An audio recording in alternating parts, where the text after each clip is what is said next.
രാജ്യത്തെ പൗരാവകാശങ്ങൾ നിഷേധിക്കാൻ ആരെയും അനുവദിക്കില്ലെന്നും പൗരാവകാശങ്ങളുടെ അടിസ്ഥാനമായ ഭരണഘടന തകർക്കാൻ ഏതു കൊലകൊമ്പനെയും ജനങ്ങൾ അനുവദിക്കരുതെന്നും മുഖ്യമന്ത്രി പിണറായി വിജയൻ. SYS കേരള യുവജന സമ്മേളനത്തിന്റെ ഭാഗമായി നടന്ന പൗരാവകാശ സമ്മേളനം ഉദ്ഘാടനം ചെയ്യുകയായിരുന്നു അദ്ദേഹം. ഏത് കൊലക്കൊമ്പൻ വന്നാലും നാം ജനങ്ങൾ അനുവദിക്കില്ല എന്ന ദൃഢനിശ്ചയമായിരിക്കണം നമ്മുടെ ഭാഗത്തുണ്ടാകേണ്ടത്.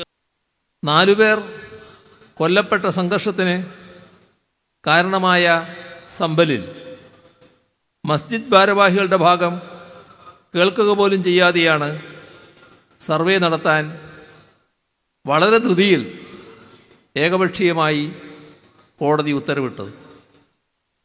സർവമതസ്ഥരുടെയും തീർത്ഥാടന കേന്ദ്രമായ അജ്മീർ ദർഗയുടെ അവകാശം സംബന്ധിച്ചുള്ള ഹർജി കോടതിയുടെ പരിഗണനയിലാണ്.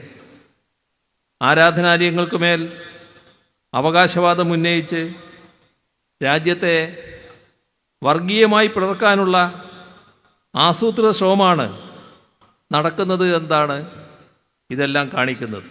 രാജ്യവ്യാപകമായി പൗരാവകാശം നിഷേധിക്കുകയും നിരപരാധികളെ തുറങ്കിലടക്കുകയും ചെയ്യുന്ന സാഹചര്യമുണ്ട്.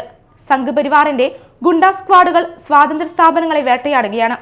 സ്വാതന്ത്ര്യ നിലപാടുകൾ സ്വീകരിച്ചതിന്റെ പേരിൽ നിരവധി പേർ കൊല്ലപ്പെടുകയും ആക്രമിക്കപ്പെടുകയും ചെയ്തു. സ്വതന്ത്രമായി അഭിപ്രായം പറയുന്ന മാധ്യമ സ്ഥാപനങ്ങൾ വേട്ടയാടപ്പെടുന്നു. എന്നാൽ കുറ്റക്കാർക്കെതിരെ നടപടി സ്വീകരിക്കുകയോ തള്ളിപ്പറയാനോ ഉത്തരവാദപ്പെട്ടവർ തയ്യാറാകുന്നില്ലെന്നും മുഖ്യമന്ത്രി അഭിപ്രായപ്പെട്ടു. ഇന്ത്യൻ ഗ്രാൻഡ് മുഫ്തി കാന്തപുരം MP അബൂബക്കർ മുസ്ലിയാർ അധ്യക്ഷത വഹിച്ചു. Advocate Haris Beeran MP, KK Ramachandran MLA, ഹജ്ജ് committee chairman advocate Hussain Sahabi Chullikode, doctor Galfar Muhammad Ali എന്നിവർ സംസാരിച്ചു.